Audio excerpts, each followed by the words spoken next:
Tristan, tu peux regarder mercredi. Ah ouais, non, c'est bon. Ok. Alors, donc, Clarence, la petite dernière. Springsteen.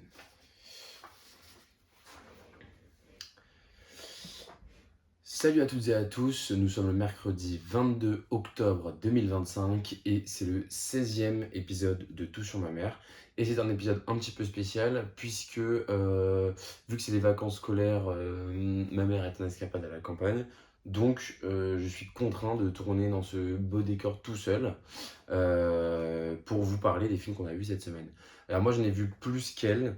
Cette semaine, moi, je vais vous parler de La Petite Dernière, le dernier film de Afsia Herzi, mais également de Springsteen, Deliver Me From Nowhere, qui est donc le biopic sur Springsteen qui sort mercredi également, et enfin d'un premier film qui s'appelle Pet Shop Days. Ma mère, elle n'a vu que La Petite Dernière, puisque Springsteen, c'était juste ce matin, la toute dernière projection, donc elle n'a pas pu y aller. Voilà, donc je vais la laisser commencer sur La Petite Dernière d'Afsia Herzi, et je prendrai le relais. Donc, à tout de suite. Bonjour. Alors pour ce mercredi 22 octobre, c'est une vidéo un peu différente de d'habitude puisque Marius et moi ne sommes pas ensemble. Donc on va vous parler chacun de notre côté des films que nous avons vus cette semaine. Voilà.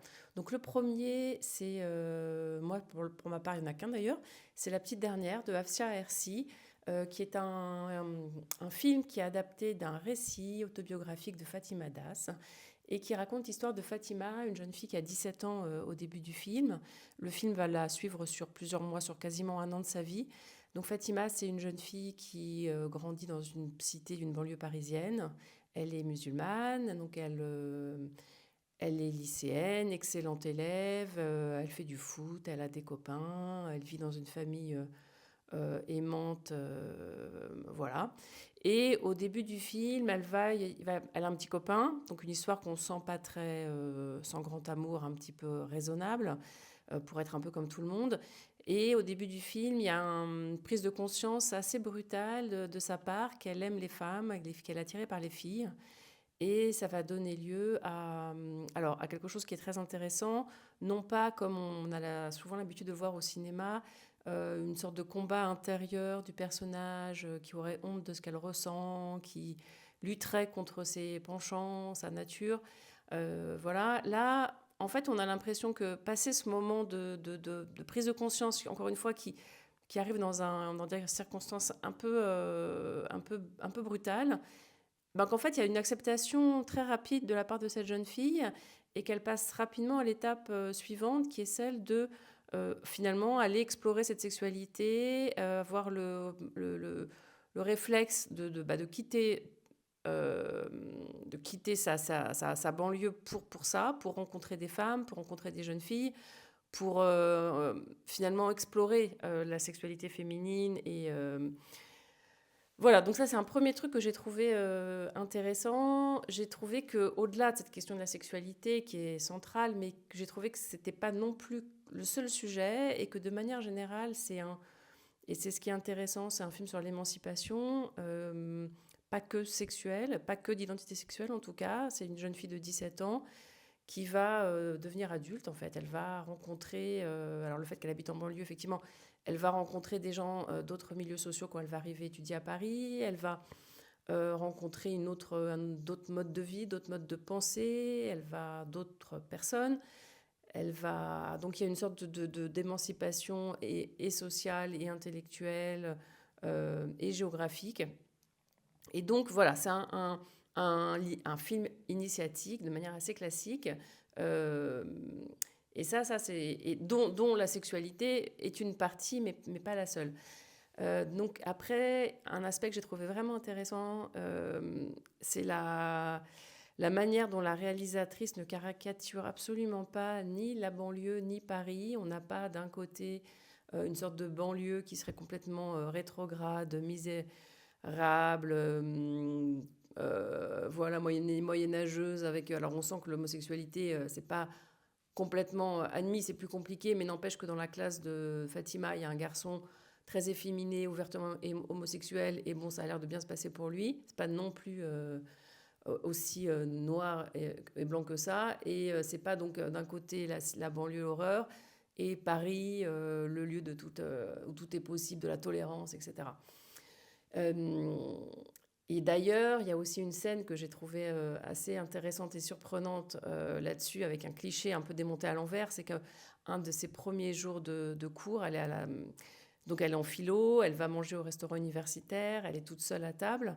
Et à côté d'elle, il y a un groupe de 4 garçons qui rigolent, qui ont l'air un peu balourds, avec des blagues un peu bébêtes, un peu grivoises, si mes souvenirs sont bons. Et ils la prennent un moment à partie, ils l'intègrent un peu dans leur conversation. Et là, je sais pas, on s'attend un peu à une sorte de mépris de classe ou de... voilà, c'est une fille, elle s'appelle Fatima, elle n'a pas les codes les codes de la bourgeoisie. Et en fait, pas du tout. En fait, ils sont ultra sympas avec elle. Ils traînent de manière très naturelle, ils l'intègrent à la conversation, ils finissent en rigolant ensemble. Et ça va devenir de super copains qui vont l'introduire dans des fêtes et des milieux qu'elle ne connaît pas. Et là encore, il y a un peu une déconstruction de ce qu'on pourrait attendre du regard de jeunes étudiants blancs, français, intégrés, vis-à-vis d'une jeune fille de banlieue musulmane. Voilà. Donc je trouve que, en fait, on voit bien que ce sont deux mondes différents, mais en tout cas, ils ne sont pas caricaturés et il y a vraiment des ponts entre eux. Et ces ponts-là, Fatima les traverse. Et d'ailleurs, elle n'est jamais dans le reniement du lieu d'où elle vient. Enfin, elle va apprendre autre chose là où elle va. Mais elle a aussi une famille, c'est pareil, elle a aussi pas de cliché. Elle a une famille super aimante, pas bien moins dysfonctionnelle que plein d'autres par ailleurs. Donc c'est assez classique dans le sens où la maman est à la maison, elle passe beaucoup de temps dans la cuisine, mais c'est le papa, on le voit pas beaucoup, mais quand il est là, il est plutôt assis sur le canapé, il a pas l'air de faire grand-chose, mais bon, on imagine qu'il travaille à côté, que c'est un peu dur, mais en tout cas, il est jamais autoritaire, il est jamais... Et donc c'est plutôt une maisonnée de femmes. Alors Fatima a 2 grandes sœurs, donc il y a une forme de liberté dans cette famille. Alors elles sont habillées de manière assez moderne, c'est une famille où on s'engueule, on parle fort, on se bouscule, on se marre, on se dit qu'on s'aime. Voilà, donc évidemment, il y a la religion qui est là. Et voilà, donc ça, c'est vraiment un aspect qui m'a bien plu. Et voilà, j'en viens à la religion, parce que je disais au début de cette vidéo que j'avais bien aimé qu'il n'y ait pas de combat intérieur chez Fatima, oh là là, je fais quelque chose de mal, c'est pas bien d'être homosexuel, etc. Il n'y a pas du tout ça. En revanche, ce qu'il a travaillé et ce qu'il a taraude à un moment, c'est la compatibilité entre sa sexualité et la religion. Et là, voilà, elle se demande, est-ce que je peux... et à un moment, elle a le sentiment de perdre un petit peu la foi. Et ces questions-là, sur la sexualité et la religion, j'ai trouvé ça chouette parce que, en fait, j'ai l'impression que c'est aussi des questions que pourrait se poser une jeune femme catholique qui découvre son homosexualité et avec un regard critique, enfin voilà, de sa religion et de ses représentants dessus. Voilà, qu'est-ce que je voulais dire aussi? Donc après, cinématographiquement, c'est un film qui est assez intéressant. En fait, on voit toujours les choses du point de vue de Fatima. La caméra est quasiment toujours sur elle, et donc c'est assez beau aussi de voir la révélation de cette jeune comédienne qui est vraiment extraordinaire. Et enfin, j'avais envie de parler d'une scène en particulier. Donc là, je vous invite à ne pas regarder si vous n'avez pas encore vu le film, parce que c'est une scène qui spoilie rien, mais en tout cas qui intervient vraiment sur la fin. Mais j'avais envie d'en parler parce qu'elle m'a vraiment bouleversée. C'est une scène entre Fatima et sa maman. Elles sont toutes les deux dans la cuisine, assises à table. Et Fatima, on sent qu'elle a envie de révéler son homosexualité à sa mère. Elle pleure, on sent qu'elle a les mots qui restent coincés dans la gorge. Elle a envie de parler, sa maman l'y encourage. C'est le jour de son anniversaire, de l'anniversaire de Fatima. Mais ça sort pas, et ça dure longtemps. Et on espère que ça sorte, mais ça vient pas. Et malgré tout, on comprend que la maman, elle sait, et que pour elle, c'est pas grave. Elle lui dit juste cette phrase tout ce qui compte, c'est que tu sois heureuse. Enfin, voilà, on a le sentiment que par cette phrase, elle montre qu'elle est au courant et que pour elle, c'est pas un problème. Et donc les choses, elles sont pas dites verbalement avec des mots, parce que peut-être ça c'est encore compliqué dans cette famille, dans ce milieu, par rapport à la religion. Mais voilà, le bonheur de sa fille passe avant tout, et il y a un truc elle lui offre un maillot de foot, et sans le dire, Donc voilà, j'ai trouvé que c'était un film aussi pour ça, qui était optimiste, qui est... Et puis quelque chose que j'ai pas dit non plus, c'est que dans la découverte de Fatima, donc en fait, qui est une jeune fille curieuse et intelligente, et donc quand elle comprend qu'elle est homosexuelle, elle va à la découverte de ça. En fait, et elle va découvrir et l'amour, elle va tomber amoureuse d'une femme, d'une jeune femme, un amour un peu compliqué, mais bon, voilà. Et à côté de ça, elle va avoir des histoires purement sexuelles, des histoires d'un soir, elle va découvrir le monde de la nuit. Euh, donc c'est, voilà, encore une fois, là je reviens un peu à ce que je disais au départ, un film d'émancipation d'une jeune fille qui découvre la vie, qui découvre autre chose que son milieu, mais qui ne coupe pas les ponts pour autant avec. Et on sent que ça va être peut-être là par la suite une histoire de transfuge de classe, mais sans rupture, sans violence en fait. Et ça, c'est quelque chose qu'on voit finalement pas assez, je trouve, et qui est assez beau et rafraîchissant. Voilà, donc j'étais un peu longue, j'en suis désolée, mais je conseille vivement ce film qui est ouais, très fort, très, très, très marquant. Et je laisse Marius dire ce qu'il en a pensé. Bonne journée. Vous avez eu l'avis de ma mère sur la petite dernière, que j'ai également, puisque c'était quand même plus simple si je pouvais un peu réagir sur ce qu'elle avait à dire. Et d'ailleurs, je suis assez, enfin, je trouve ça dommage qu'on soit pas au même endroit pour en parler, parce que j'avais pas mal de choses à dire sur ce qu'elle disait en fait, parce que moi j'ai plutôt aimé le film aussi, mais par contre je suis pas tellement d'accord avec elle sur pas mal de trucs. Donc je vais commencer quand même sur ce que j'ai moins aimé, qui correspond à peu près à ce qu'elle a aimé, pour pouvoir terminer sur une note positive, dire tout ce qui est bien dans le film et pourquoi je vous le conseille quand même, et pourquoi ça reste une très bonne sortie de cette année pour moi. La toute première chose sur laquelle je suis pas d'accord, c'est quand ma mère elle dit oui, les banlieues ne sont pas, il n'y a pas de cliché ni sur les banlieues ni sur Paris. Moi je suis pas forcément d'accord. Je trouve que sur les banlieues il y en a pas tellement. Je trouve que il les évite plutôt bien. Enfin, elle les évite plutôt bien. Je connais pas du tout sa vie à Chiarzy, je sais juste qu'elle a grandi à Marseille, mais enfin, que c'est une Marseillaise. Après, je sais pas du tout si elle a grandi dans un quartier populaire, en banlieue, dans le centre. Je sais pas du tout, mais en tout cas, on dirait que c'est une cinéaste qui connaît plutôt bien les banlieues. Je trouve qu'on y croit à l'endroit dans lequel elle habite, à cette famille, à ses amis, à ses fréquentations, à ce lycée. On croit à tout ça, ça fonctionne bien. Euh, je suis aussi d'accord sur le fait que ce soit bien, que c'est plutôt chouette que ce soit pas une mauvaise image des banlieues qui soit montrée. Après, je rectifie juste un tout petit truc qu'elle a dit, c'est que effectivement le lycéen homosexuel, ouvertement homosexuel, dans sa classe, il vit pas sa vie tranquillement, hein. Il y a une scène de harcèlement assez violente dans le film que j'ai trouvé très bien. Donc en fait, c'est une image plutôt positive des banlieues, mais qui ne cache pas non plus ce qui va pas. Donc en fait, j'ai envie de dire une image plutôt fidèle et qui sort des clichés et qui montre la banlieue un peu telle qu'elle est. Euh, voilà. Maintenant, Paris, je trouve que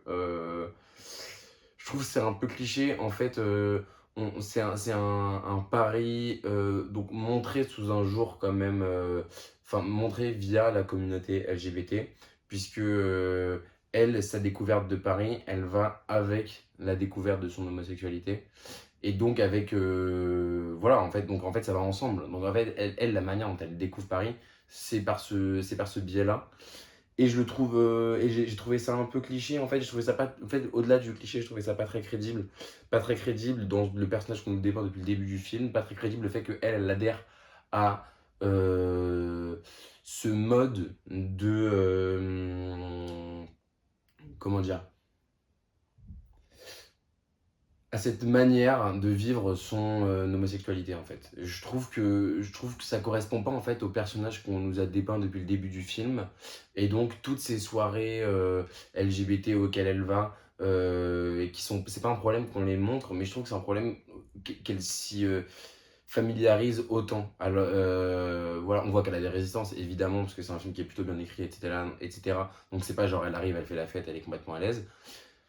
Mais ça va quoi, elle y adhère, on voit qu'elle aime, qu'elle y prend plaisir et tout. Et moi, ça, j'ai trouvé ça pas très crédible. La manière dont la soirée est filmée, cette soirée en elle-même, en fait, c'est un truc qu'on a déjà vu. Et je trouve que ça répond un peu à un cliché dans Paris, être homosexuel c'est ok, il y a même des soirées pour ça. Et du coup, voilà, ce qui est vrai, mais c'est pas la seule manière en fait de vivre son homosexualité. Et c'est pas la seule manière de vivre son homosexualité quand on arrive à Paris et qu'on vient de la banlieue, je pense. Et je pense même que c'est pas forcément la manière la plus répandue, parce qu'en fait, c'est tellement radicalement différent de la manière dont tu vas vivre ton homosexualité ou ta bisexualité en banlieue, que en fait, c'est pas censé aller si vite. Moi, j'y ai pas tellement cru. Donc voilà, il y a ce petit truc-là qui m'a un peu dérangé, en fait, qui je trouve est un vrai bémol du film. J'ai aimé le film, hein, mais je trouve que c'est quand même un vrai bémol. Donc ça, voilà. Et après, je sais plus, il y avait autre chose. Non, pour le coup, je suis plutôt d'accord avec ce qui a été dit sur le rapport à la religion. Je trouve ça bien, en fait, que la religion en prend vraiment un coup. Hein. Fierzi, pour le coup, elle n'hésite pas du tout. Je trouve que ouais, elle tape quand même assez fort sur l'islam.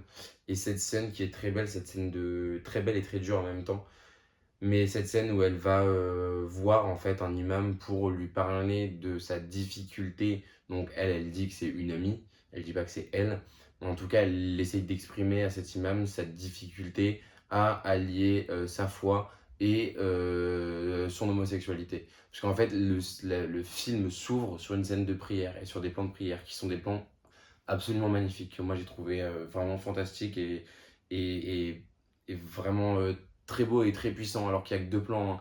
Hein. Sinon après la religion, on sait qu'elle est là parce qu'en fait le film s'est ouvert dessus. Donc on sait d'office que c'est quelque chose de très important pour le personnage. Et d'ailleurs c'est tellement bien fait dans ces premiers plans-là qu'elle n'a pas besoin d'y revenir dans tout le film en fait. Elle en parle quasiment pas, jusqu'à cette confrontation avec l'imam. Mais en fait, toi, c'est toujours dans ta tête parce que tu as été marqué par cette ouverture de film. Donc je trouvais sur ce point-là, c'est une réalisation très intelligente, une écriture très intelligente, et j'ai trouvé ça très fort de sa part. Et cette scène, du coup, est très belle dans sa confrontation avec l'imam, parce que vraiment, elle lui exprime sa difficulté, en fait, à continuer. En fait, elle lui exprime une perte de foi qui arrive, enfin, parallèlement à la découverte de son homosexualité, en fait, ou plutôt à l'expression de son homosexualité. Et en fait, elle constate une perte de foi, qui est quelque chose qui l'attriste en fait. Et elle choisit pas de ne plus croire parce que la religion lui pose problème et n'accepte pas sa sexualité ou son attirance sexuelle. Donc elle ne choisit pas de plus croire, mais en fait elle constate cette perte de foi et de croyance. Et ça lui pose un souci. Et elle a envie en fait de récupérer cette foi-là. Et voilà, et je trouve que c'est une scène qui est très belle, assez dure. Et voilà, donc ça c'est réussi. Et autre chose qui est réussi aussi, je trouve, c'est la relation, c'est son histoire d'amour en fait. Parce que, bon, déjà, les premières femmes qu'elle va fréquenter, je trouve que c'est à chaque fois des moments drôles où en fait, Ashirazi arrive à parler avec légèreté de l'homosexualité. Et ça, je trouve que c'est quelque chose de vraiment chouette. Et ensuite, elle va finir par vraiment tomber amoureuse de quelqu'un. Et donc, elle tombe amoureuse d'une femme qui s'appelle Gina, d'une jeune femme qui s'appelle Gina, et elles vivent leur histoire d'amour, etc. Et en fait, il y a des difficultés dans cette histoire d'amour. Et ce que j'ai bien aimé, c'est que c'est pas des difficultés qui sont liées à l'homosexualité. C'est pas des difficultés qui sont liées au fait que Fatima accepte ou non, que Fatima se montre en public ou non, que c'est pas des difficultés qui sont liées du tout à l'homosexualité de Fatima. C'est des difficultés qui sont liées en fait et qui sont liées, dans mon souvenir, à vraiment une dépression assez sévère de Gina. Et j'ai trouvé vraiment bien qu'une fois que c'est bon, Fatima accepte son homosexualité à 100% et qu'elle accepte de s'investir dans une relation amoureuse, ce qui bloque, en fait, bah, c'est complètement autre chose et c'est juste quelque chose pas forcément de commun, parce que voilà, là, tout le monde n'est pas dépressif, mais en tout cas quelque chose qui arrive dans tous les couples. Et j'ai trouvé ça bien parce qu'en fait, une fois qu'on t'a parlé d'homosexualité et de l'homosexualité de Fatima, on va te parler juste, c'est juste une histoire d'amour en fait à laquelle le spectateur assiste et je trouve que c'est une belle histoire d'amour. C'est une histoire d'amour qui fonctionne vraiment bien. L'actrice qui joue Gina, je la trouve vraiment forte. Elle s'appelle Jimin Park. Et d'ailleurs, on n'a toujours pas cité l'actrice qui joue Fatima depuis le début, qui est Nadia Mediti, et qui est absolument excellente, parce que comme l'a dit ma mère, quasiment tous les plans sont sur elle, et elle est complètement bouleversante. Donc voilà, moi je suis vraiment, j'ai vraiment aimé le film, mais en fait tous ces défauts-là, je les pardonne un petit peu, parce que j'avais vu le premier film de Afia Arzi, enfin le premier long métrage de Afia Arzi qui s'appelle Tu mérites un amour, et que j'avais trouvé beaucoup trop sous l'influence de Keshish en fait. Et du coup, j'avais trouvé elle s'était absolument pas affirmée et qu'en fait, elle essayait de refaire du Keshish. Sauf que Keshish, il fait vraiment du grand cinéma à sa manière à lui. Et en fait, tu peux jamais refaire du grand cinéma à la manière de quelqu'un d'autre en fait. Sinon, tu feras forcément moins bien. Et sauf qu'on aura déjà vu la référence de base. Donc, on a déjà vu Make to My Love, etc. Et donc, en fait, on a déjà vu que un film qui était fait comme ça, en fait, on en a vu un 10 fois supérieur. Donc, en fait, Tu mérites un amour, pour moi, il marchait pas pour cette raison-là. Et il marchait pas aussi pour d'autres raisons, pour des raisons d'écriture, de pertinence de sujet, elle n'avait pas grand-chose à mettre en fait sur un film de 1h40. J'avais trouvé ça ennuyeux et long. Bien qu'il y avait des promesses, notamment celle d'un désir de réalisation qui était assez évident. Et la preuve, c'est que derrière, elle a fait deux films que je n'ai pas vus, qui sont La Cour et Bonne Mère en 2021. Et elle revient là avec la petite dernière, ce qui montre qu'en fait, je trouve que Afsia Aziz, c'est une réalisatrice et une actrice du coup, mais on sent qu'elle veut être réalisatrice et qu'elle a des choses à dire en tant que réalisatrice. Et moi, en tout cas, j'ai hâte de voir ses prochains films. La petite dernière, c'est loin d'être parfait, mais c'est un film qui me donne envie de voir la suite et qui, je trouve, est hyper agréable. Voilà, et elle a beaucoup de détracteurs en tant qu'actrice. Moi, j'adore ses choix de films. Je trouve que les trois quarts des films dans lesquels elle joue, ils sont au minimum excellents. Donc elle a cette vision-là quand même qui est loin d'être donnée à tous les acteurs et à toutes les actrices. Le retour comme quoi elle joue toujours pareil, oui certes, après c'est le cas sur énormément d'acteurs français ou d'actrices françaises auxquelles on ne fait pas la remarque. Et je trouve qu'elle, bizarrement, elle joue toujours pareil, mais en fait elle te fait toujours pleurer quasiment, elle provoque toujours chez toi une émotion qui est assez folle. Dans Make to My Love, elle a un petit rôle, mais c'est un rôle que tu retiens en fait. C'est un rôle, au contraire, la femme qu'elle incarne, c'est une femme qui est pleine de vie et tu le sens. Et alors qu'elle joue pas vraiment différemment que dans Borgo. Or, dans Borgo, t'es complètement pris dans ce thriller à 100%, alors qu'elle joue pas forcément différemment que dans le nom du film m'échappe, Le Ravissement, qui pourtant est un film qui est aussi extrêmement fort, aussi parce elle joue en binôme avec Alexis Mananti, qui est un acteur extraordinaire. Mais en fait, je trouve que quoi qu'il arrive, en fait, elle arrive à te transmettre quelque chose. Et ça, je pense que c'est parce que, et on le voit aussi dans les films qu'elle réalise, c'est parce qu'elle aime beaucoup le cinéma, qu'elle aime beaucoup les films et qu'elle aime beaucoup ses personnages. Et en fait, je trouve qu'elle trimballe quelque chose qui fait que elle peut se permettre largement la sobriété dans son jeu et ça fonctionnera à chaque fois. Donc voilà, moi j'aime beaucoup Afia Herzi, j'aime beaucoup ce qu'elle fait, j'ai vu son vidéoclub il y a pas longtemps, je l'ai beaucoup aimé aussi. Et il n'y a jamais aucune prétention que ce soit quand elle joue, quand elle réalise ou quand elle est en interview. En tout cas, moi j'en ai jamais perçu. Et voilà, c'est quelqu'un de qui j'aime plutôt bien le travail, en tout cas je le trouve intéressant. Pour l'instant, elle n'a jamais rien fait de parfait, mais je pense que ça arrivera et je pense qu'elle a de très belles années devant elle. Donc voilà, j'ai fait un peu long aussi, mais ça c'était pour la petite dernière. Ensuite, on va parler de Springsteen Deliver Me From Nowhere. Désolé pour l'accent. Réalisé par Scott Cooper. Donc pour faire une rapide présentation, parce que Scott Cooper il est peut-être pas identifié par tout le monde, c'est donc un réalisateur, producteur, scénariste et qui réalise, qui produit et qui écrit quasiment tous ses films, pas tous exactement mais quasiment. Sa filmographie c'est Crazy Heart, c'est son premier long métrage avec Jeff Bridges, Maggie Gyllenhaal et Colin Farrell. Rien que ça, il s'est offert déjà un très beau casting. Il avait déjà scénarisé des films avant, mais là je vais vraiment vous parler des films qu'il a réalisés. Ensuite, Le Brésil de la colère, avec Christian Bale notamment. Ensuite, un thriller d'action avec d'espionnage, il me semble, avec Johnny Depp, Strictly Criminal. Puis Hostile, Affamé et The Pale Blue Eyes, encore avec Christian Bale, qui était son dernier film.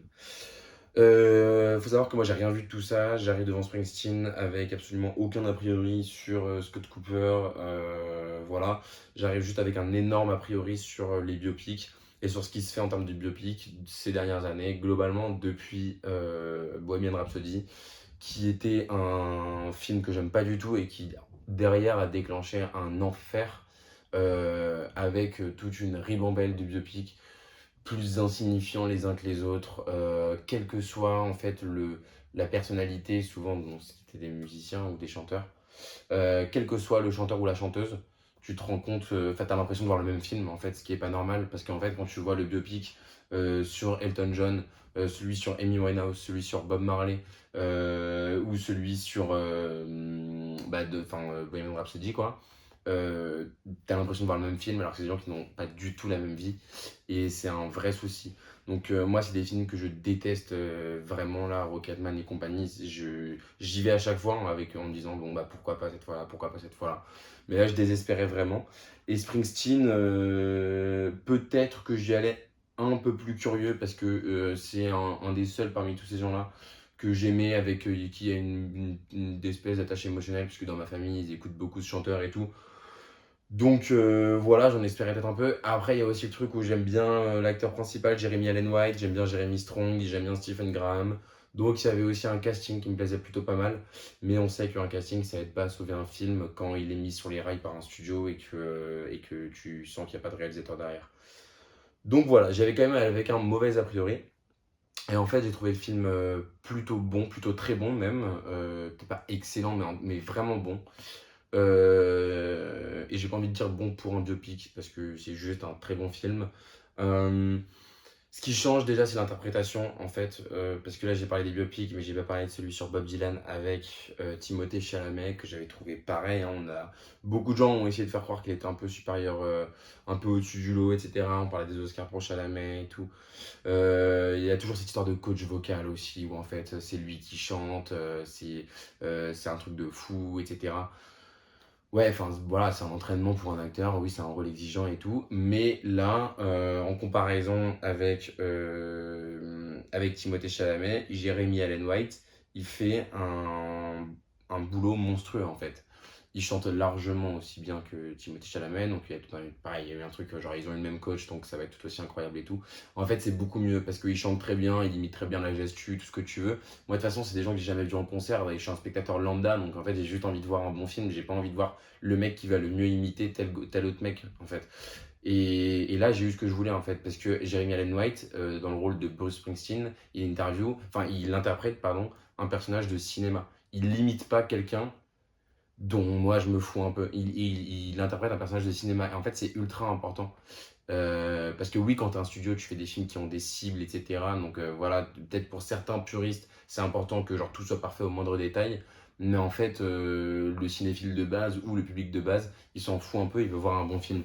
Et là, on a une vraie proposition d'interprétation, on a des vraies émotions qui passent, on a vraiment un truc où on s'attache au personnage, et très très très rapidement dans le film en fait. Euh, Autre chose voilà, enfin donc, bref, donc Jeremy Allen White, très très fort. Jeremy Strong, pareil, excellent. Stephen Graham, absolument excellent. Stephen Graham, on le revoit en fait, il interprète le père de Bruce Springsteen. Euh, et en fait, il y a des flashbacks de Stephen Graham qui a la tête qu'il a aujourd'hui, en noir et blanc, qui est donc un père violent, alcoolique, très mascu, quoi. Et en fait, donc, pardon, il y a des flashbacks de lui. Et ensuite, Bruce Springsteen, pendant le film, Springsteen, il a la trentaine, il a 30-31 ans. Et c'est au moment où il écrit l'album Nebraska, hein. Le film, c'est sur la conception de Nebraska. Et ensuite, Bruce Springsteen le retrouve à la fin du film.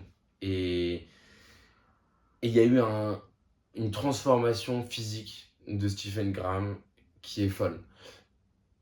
Vous le verrez, mais en fait, on ne voit pas le maquillage. On ne voit pas je pense sincèrement qu'il a dû prendre plusieurs kilos. Mais minimum, quand je dis plusieurs kilos, c'est minimum 20 kilos. Pour 4 séquences, 5 séquences. Vraiment. Le père de Bruce Springsteen, au moment où le film se déroule, on le voit 3-4 fois, sinon c'est que des flashbacks. Donc pour ça, il y a eu une transformation de fou. Et en fait, juste, moi, ça m'a vraiment impressionné. Et j'ai constaté à quel point, en fait, il y avait eu un accent mis sur les détails dans ce film-là. Et une volonté vraiment d'immerger le spectateur et que le spectateur y croit. Et pas juste une volonté de mimer au mieux l'artiste et de faire des scènes de concert un peu enivrantes. Là, il n'y a pas de scène de concert. Hein. Le film, il se déroule pendant la conception d'un album. Il n'y a pas de promo, il n'y a pas de concert. Il y a genre deux trois concerts, mais qui sont vraiment dans une petite salle au Pony. Donc une salle de concert où il y va pour jouer et pour chanter accompagné d'autres artistes et d'autres chanteurs, mais vraiment pour le kiff quoi. Et c'est tout.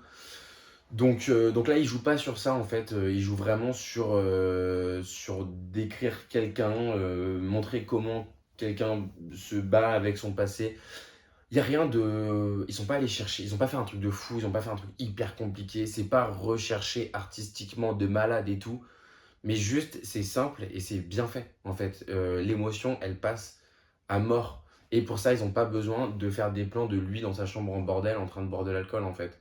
Bruce Springsteen, il a pas bu d'alcool, il a pas pris de drogue, il a pas perdu je sais pas quel membre de sa famille. Il a des traumas d'enfance, mais j'ai envie de dire qu'ils sont limite des traumas légers en fait. Donc en fait, là, ils ont réussi à faire passer une émotion de fou, à nous faire entrer dans la psyché de quelqu'un et à vraiment aimer ce personnage et à ressentir de l'empathie avec ce personnage, sans tous ces trucs qui nous ont foutus. Parce qu'ils les choisissent aussi, leurs personnages en fait, et ils choisissent leurs artistes sur lesquels ils font des biopics, ils les choisissent, et ils choisissent celui qui a pris de la drogue, celui qui a sombré dans l'alcoolisme, etc. Là, non, en fait, je choisis celui qui est tombé dans la dépression pendant qu'il faisait un album parce qu'il se trouvait plus artistiquement et que personnellement, en fait, il s'y retrouvait plus non plus. Qu'il avait l'impression de faire souffrir les autres autour de lui et que lui, ça le faisait souffrir. Et en fait, c'est ça le vrai truc. Et en fait, cette sorte de dépression, en fait, on se rend compte à la fin que enfin, ce à quoi on assiste depuis le début, c'est une dépression, en fait, grandissante et qui est en train de prendre trop de place. Et, euh, et donc voilà, et en fait, il finit. Enfin, arrêtez là si vous voulez aller voir le film, mais il finit le film par aller voir un psy. À la fin du film, il va voir un psy. Et en fait, je trouve que c'est un processus scénaristique qui peut paraître un peu bête, mais en fait, c'est un processus scénaristique qui est hyper sain. Et ça fait du bien aussi de voir un artiste qui n'est pas l'artiste torturé, qui se la bute au médoc, qui sort genre le plus grand album de tous les temps, avant de mourir à 40 ans, pauvre alcoolique ou je sais pas quoi. Là, ça fait du bien de voir que c'est un mec, voilà, je crois qu'il a 76 ans, il continue à faire des concerts, à remplir des stades, il est engagé politiquement, etc. Sa carrière, elle est top, le mec, il est top, il a pas ou peu de casseroles, enfin pas de casseroles à ma connaissance. Et voilà, et ça, il l'a fait parce qu'il était hyper bien entouré. Et la relation avec Jeremy Strong, donc qui interprète le rôle de John Lando, donc son manager, voilà, elle est ultra saine. Et en fait, elle est ultra touchante parce qu'elle est saine. Et en fait, ils arrivent à faire un film où tu es touché par les personnages et tu es touché par ce qui se passe entre eux, entre les personnages, euh, alors que tout est sain. Et en fait, c'est parce que c'est sain que c'est touchant. Et John Lando, il n'arrête pas de dire, moi, mon boulot, c'est que tout soit comme Springsteen le veut. Et c'est de le faire malgré les studios, malgré les radios, malgré les labels, malgré l'industrie en fait. C'est d'y arriver quand même. En fait, lui, il est là pour le bien, pour le bien-être pour le bien-être artistique de Bruce Springsteen. Et en fait, c'est magnifique, ces deux personnages qui sont magnifiques. Il y a une histoire d'amour aussi qu'on peut qualifier de un peu cliché, etc. Sûrement un peu oui, mais je trouve qu'en fait, il s'en sort bien avec ce cahier des charges qui a évidemment été imposé par Disney, quoi.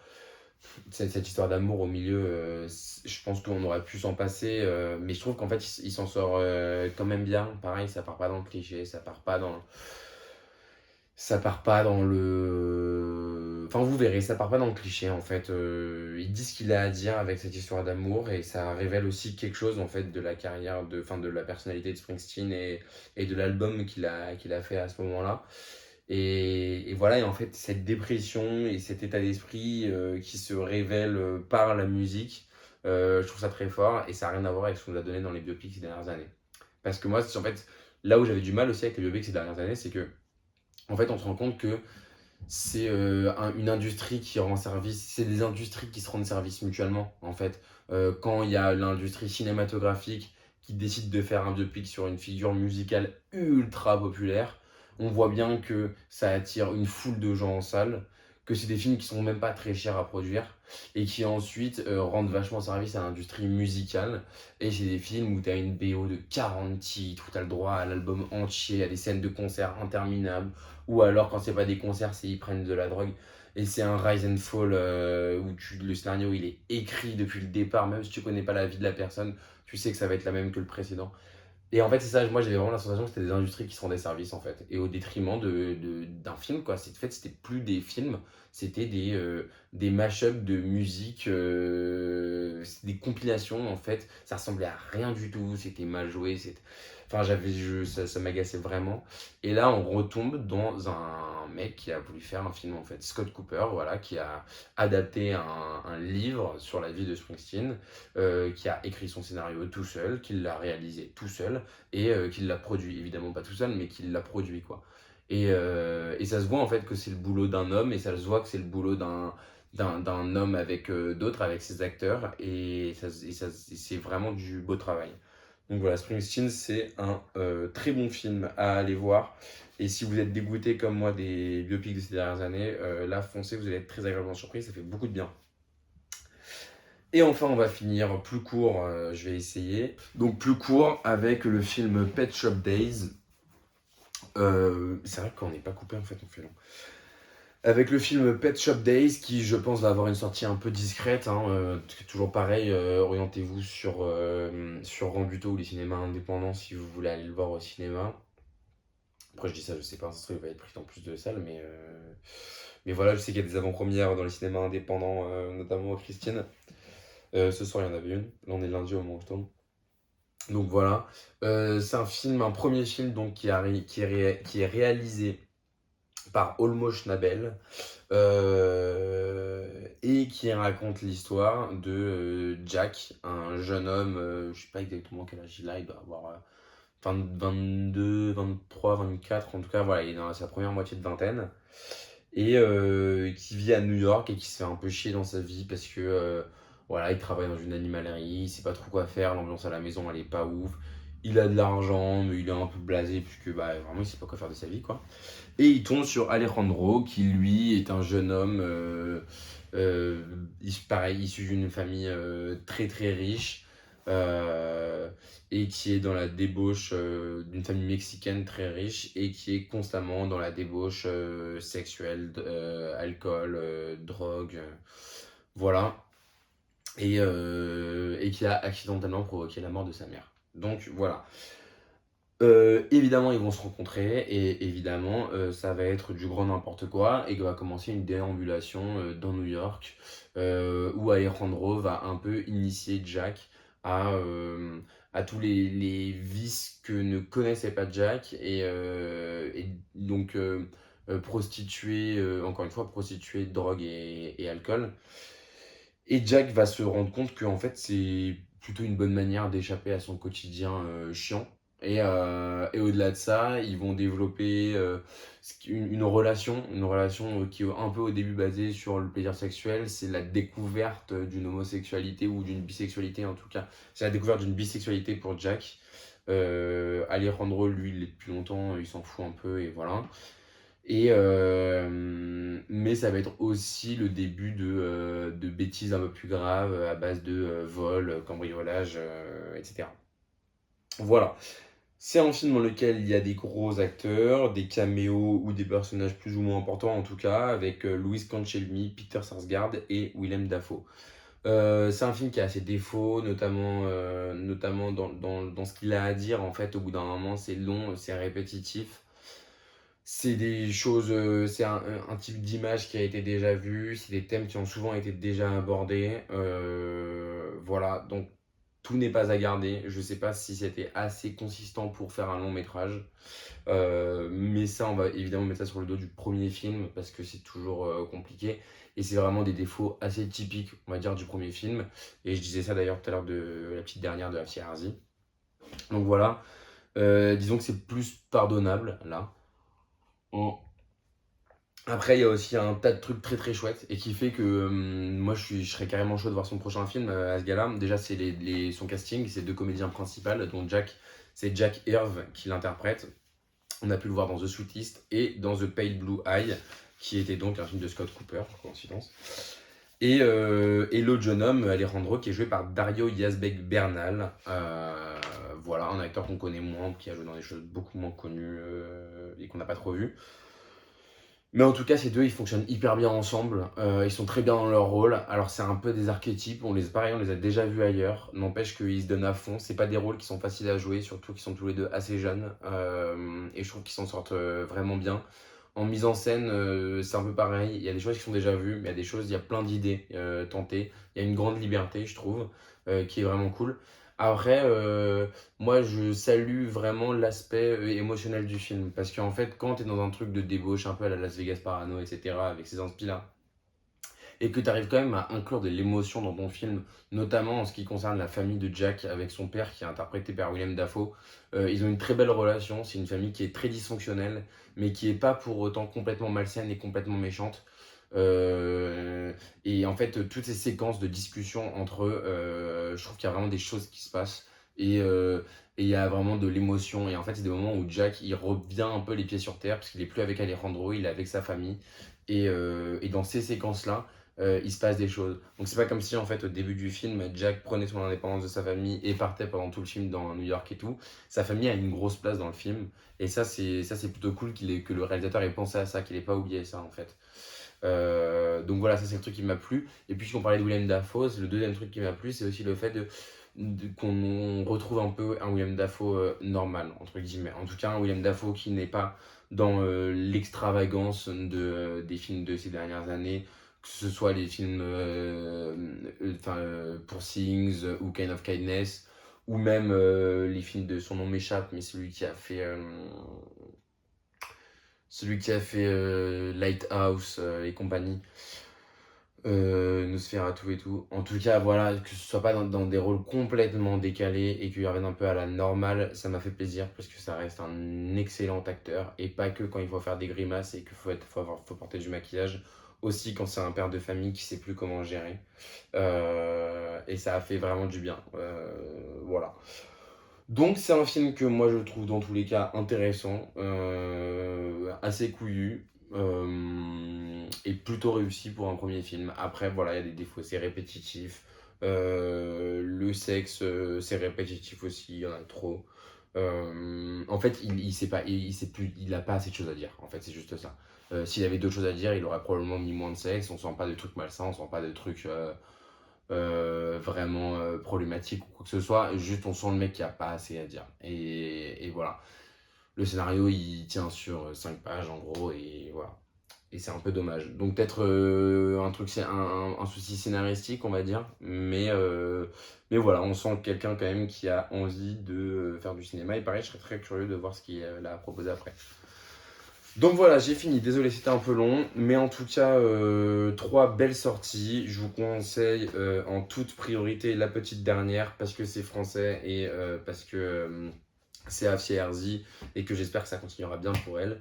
Mais ne vous désintéressez pas de Springsteen parce que c'est pas un biopic comme les autres.